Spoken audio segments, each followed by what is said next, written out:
Yo, what's up with the YouTube? So we back with another video, and today we're gonna be reacting to a video by Cuff Boys called YSL Rico trial. Yak Gotti stabbed in jail. So you know what I'm saying? Yak Gotti, he's still in jail. We know Thugger home, but you know he still got a couple slimes in his cell, and we know dude and them had some interrogation footage leaked not too long ago. They say he was snitching, but the whole time he ain't implicating nobody but himself, man. But you know they saying he got stabbed in jail. You know what I'm saying? Let's see what this about, man. Make sure y'all hit that like button. Make sure y'all subscribe. Let's go and check this out. Multiple sources have confirmed that Yak Gotti was stabbed in Fulton County Jail on Sunday. He suffered minor injuries and will be in court today during jury deliberations. Well, Fulton County Jail does it again, huh? This place is living hell. And remember, Shannon Stillwell also got stabbed like, I don't know, 7 months ago or something. So now both defendants have been stabbed in the jail during the trial. So something interesting That's what I'm saying. They Lucci and them got stabbed at the same jail. Saw about this report that just came out. The stabbing happened at the Fulton County Jail's South Annex in Union City, not the main facility on Rice Street. And here's the DOJ investigation into the Fulton County Jail, what they have to say about the South Annex. The South Annex in Union City, Georgia is located about 20 miles south of the main jail. It has 285 beds, and as of mid-August 2024, it housed 146 people. It held Fulton County's female population until December 2022, when Fulton County and the Sheriff's Office temporarily shuttered the facility and relocated the women to ACDC. The South Annex reopened in July 2023. The Sheriff's Office initially said its use of the South Annex as temporary housing for persons from the main jail would allow repairs on housing units and relieve population pressure there. Okay, I wonder if he's been there this whole time in the South Annex, or if he was moved there recently or something, and then this happened. You know what I mean? Because we all know how corrupt this jail is. Not even joking, this is the most corrupt jail I've ever read in my life. But when we visited the facility in October 2023, the staff told us that the facility was for more violent and harder to manage population and people being disciplined for violating jail rules. Why is Yak Gotti there waiting for a verdict? I mean, I know he probably doesn't want to be in PC or whatever, but Fulton County Jail, I would gladly be in PC and just stay in my cell all day, dude. Keep people away from me. It also has a unit specifically for 17-year-old boys. Yes, you heard me correctly. The more violent, hard to manage population is there, but there's also a unit for 17-year-old boys. Someone explain to me how the fuck that makes any sense. The housing area in the South Annex is a single... Yeah, that don't make no sense at all, man. You got real violent people, and then you got people that ain't even 18 yet in there, man. You know what I'm saying? Them people gonna get straight destroyed. Floor divided into east and west units. Each unit has a central control booth with 4 pods arranged in a horseshoe. The pods have between 5 and 10 cells, distributed across the bottom and top tier. Some cells are 2-person cells and others house up to 8 people. The cells open onto a day room for each pod with fixed tables, a shower, phones, and a kiosk. Okay. And just a reminder, I'm going to read the 6 people that have been murdered in Fulton County Jail since 2022. In April 2024... Hold on, they killed 6 people at the jail since 2022? Oh yeah, that ain't no good jail, bro.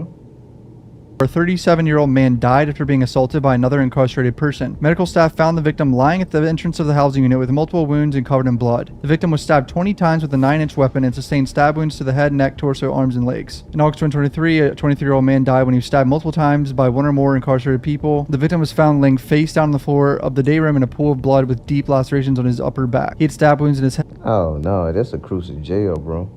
Neck, abdomen, back, and arms. August 23, 34-year-old man died from strangulation. The victim was found unresponsive in his cell. November 22, a 32-year-old man died in a mental health unit after a cellmate allegedly assaulted him. The victim's feet were bound. He had a bloody nose and raccoon eyes, a sign of head trauma. Medical responders reported that his body was cold to touch. In the mental health unit of this jail, it's a disaster. They have, first of all, there's cellmates in the mental health unit. Why is there cellmates in the mental health unit? I think there's been a few guys... Yeah, that don't make no sense at all, man. People supposed to be dealing with their mental health on their own. ...is killed by their cellmates because people are going fucking crazy in there. They have mental health issues. This guy was bound and tied up. This isn't the first time this has happened. October 22, a 20-year-old man died in the mental health unit after being strangled by a cellmate. Oh, there we go. The victim was found wrapped in a county-issued blanket with straps tied around his ankles, knees, waist, chest, and neck. Why is there cellmates in the mental health unit? Someone explain this to me. September 22, a 33-year-old man died after being stabbed by another incarcerated person. The victim had a stab wound between his shoulder and neck and deep gauging wound above his eyebrow. Some people are going to comment, bro, every jail's like this. No, it's not. Not every... No, I don't think every jail like this, man. I don't think every jail like this. jail is like this. Here's proof. There's literally data for it. Rate of stabbings per 100,000 people. Fulton County Jail, 10,000. New York City Jail, 7,000. Miami-Dade, 500. When Miami-Dade has double the people in their jail. In the first 9 months of 23, there were over 200 emergency transports of incarcerated people to an outside hospital for injuries. Oh, yeah. 200 emergency transports. Yeah, man, they wildin' in that jail. Assaults. In one case in 23, a medical staff at the jail treated an incarcerated person after several other incarcerated people reportedly stabbed him in the face and beat him. He reported pain and difficulty breathing. Medical staff sent him to the hospital for a possible rib fracture. In July 23, an incarcerated person was sent to the hospital after another assault by multiple people. He had 9 total stab wounds and required care for complex lacerations and to roll out a tendon injury to his hand. In May 23, an incarcerated person was sent to the hospital for injuries to his scalp, chest, arm, thigh, back, and hand from a stabbing. His assailant used a 16-inch shank in the attack. Oh yeah, the piping system in this jail, and they got a 16-inch shank, dog. Come on, bro. They ain't even searching down for stuff like that.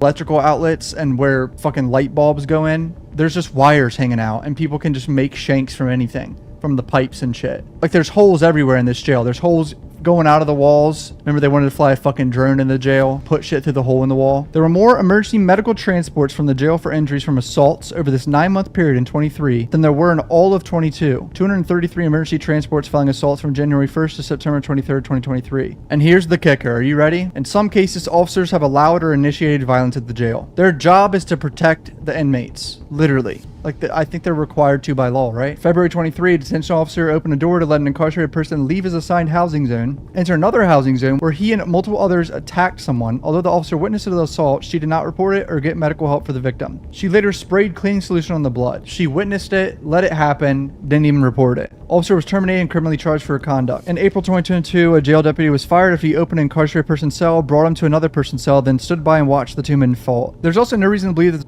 That's what I'm saying. Them officers up there don't kill, man. They just gonna watch you kill each other. Sheriff's Office data does not capture the true extent of violence inside the jail. Not all violent incidents at the jail are reported and appropriately documented. For example, in September 23, we advised counsel for the county and Sheriff's Office of a report. The incarcerated person had been stabbed the week before and required medical attention. In response, the jail's medical staff met with this person and confirmed that he had multiple stab wounds to his chest, back, and hands. No incident report documented this assault, and the person told medical staff that although he reported the stabbing to an officer, he was not taken to medical for treatment until we alerted counsel for the incident. We also identified incidents of incarcerated people transported to outside hospital for injuries consistent with violent assaults without incident reports documenting what occurred. So literally people are being transported to hospitals with no report on what happened to them. Here's a whole section about mental illness. That's what I'm saying. They moving slappy, bro. You can't be doing it. No report on what happened to them or nothing. Like, come on, bro. Gay and transgender people pretty much getting stabbed and beaten up all the time. Jail leaves incarcerated people unprotected from sexual violence. Yes. Guess what? Dude, I don't even want to read all this again. It's so disturbing. Like, it's bad. Just go watch my video that I made. It's terrible. I made an hour-long video reading this whole thing. I'm trying to see if there's anything pertaining to stabbings in here. Oh yeah, this guy literally has PTSD so bad from being beaten the fuck up while he was sleeping, and he has like brain damage. The jail does not house people appropriately to reduce the risk of violence. Violence can occur when a significant number of people from one gang are assigned to the same housing area and they can assume control of it. This creates a dangerous situation for people who are not affiliated with the gang. A security captain stated that jail staff try to separate gangs from people when making housing assignments, but due to constraints on the jail's housing capacity, the number of gangs represented in the facility, he reported this is virtually impossible. In December 23, an incarcerated person reported that because he was not a gang member, he was told to pay $100 per day to stay in the housing zone. In October 23, another person alerted officers that gang members were extorting him for protection money to live in the zone without being violently attacked. In separate incident, an incarcerated person was assaulted over a commissary dispute, and a witness reported that a gang was running the zone and controlling commissary. So yeah, this is another thing. People are literally getting extorted in the jail, like calling their family members, like, they're threatening me if you don't send this money to this Cash App or Venmo. Call their family members begging for their life, pretty much. Oh yeah, they're understaffed. Completely understaffed, by the way. I think it's 25% of what they should have. Records from a 6-day period in August 23 reflect that the main jail was below the minimum level of staff on all floors for 4 out of the 6 day shifts. Both homicides in August 23 occurred in the same unit during this period, when only 2 staff were assigned to the unit. Staffing levels overnight were even worse. The jail was below the minimum level of sworn staff on all housing floors of the main jail for each of the night shifts in this period. One night in August 23, staffing in the main jail was 1/3 of the minimum staffing level, with multiple floors having a single officer assigned to supervise 150 to 250 people. One person supervising 150 to 250 people. This is why this is happening in this jail. Oh, no. No. One person watching 150 to 200 people, all it gotta take is for them to jump on you. Then you ain't got no job no more. You ain't even got a life. There's not enough staffing. It's corrupt. It's just a complete shit show. Like, here, look, this dotted line right here is what they're supposed to be at, and the yellow is what they're actually at. So that's the visual representation. They're literally like 30% of what they should be at. Here's the piping systems, random shit laying around that inmates have access to because there's holes in the walls. Inmates go through holes in the walls, stab people and beat people up. Like, literally like rats going through holes in the walls because it's just not getting fixed. The holes are just there. One guy reported that he was asleep and someone hopped through a hole in his toilet or some shit, or around his toilet.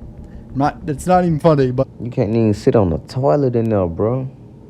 that's what happened. And here's some shanks that they found. Look at these big ass shanks, dude. Look at these things. Fulton County Jail reported confiscating 2,157 man-made sharpened weapons in 23, 1,300. Hold on. They got, oh, damn.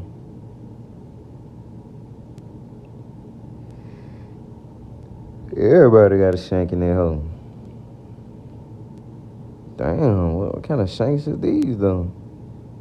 Weapons in 22. The jail confiscated at least 139 man-made weapons in the first month of 24 alone. The number of weapons in the jail is much greater than should be expected for this facility of this size. For example, in the Miami-Dade County jails with the incarcerated population around 4,600 people, roughly 1.5 times the population of Fulton County. I thought it was double, but I was tripping.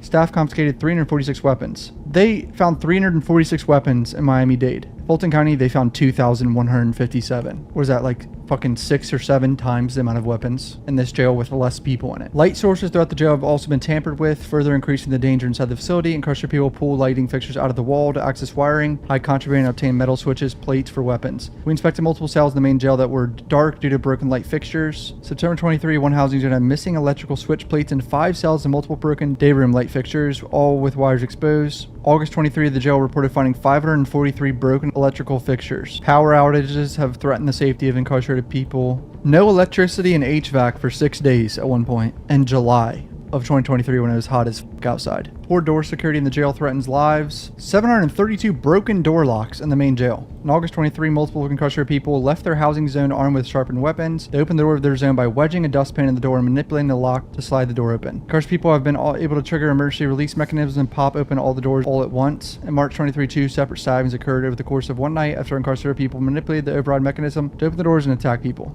In July 23, in another incident involving the doors locks on the same zone, 3 assailants stabbed and beat someone. So you guys get my point. This jail isn't protecting their inmates at all. And now Yak Gotti was stabbed. Shannon was stabbed already. And now we're waiting for a That's what I'm saying. They just gonna look at Yak Gotti as another person, bro. But, you know, hopefully dude make a full recovery. We know, you know what I'm saying, they ops, YFE and Lucci, you know, he ended up getting stabbed a couple years ago, man, and everything good with him. And we know, man, he probably seen the op in the jail and they probably got into it, man. But I'm gonna keep giving y'all updates on the situation. The jail that, you know, he in is not really, you know, in good condition, man. You know, they steady sneaking shanks. Then the inmates killing the inmates, man. They killing the mental health people with mental health and everything, man. It's just wild in that jail for real, man. But, you know, hopefully they all make it out of there, man. And, you know, they can remodel it at least, you know what I'm saying, and get better security or something, man. But, yeah, guys, this is it for this video. I don't really got too much more to say. Make sure you guys like, comment, and subscribe for more news.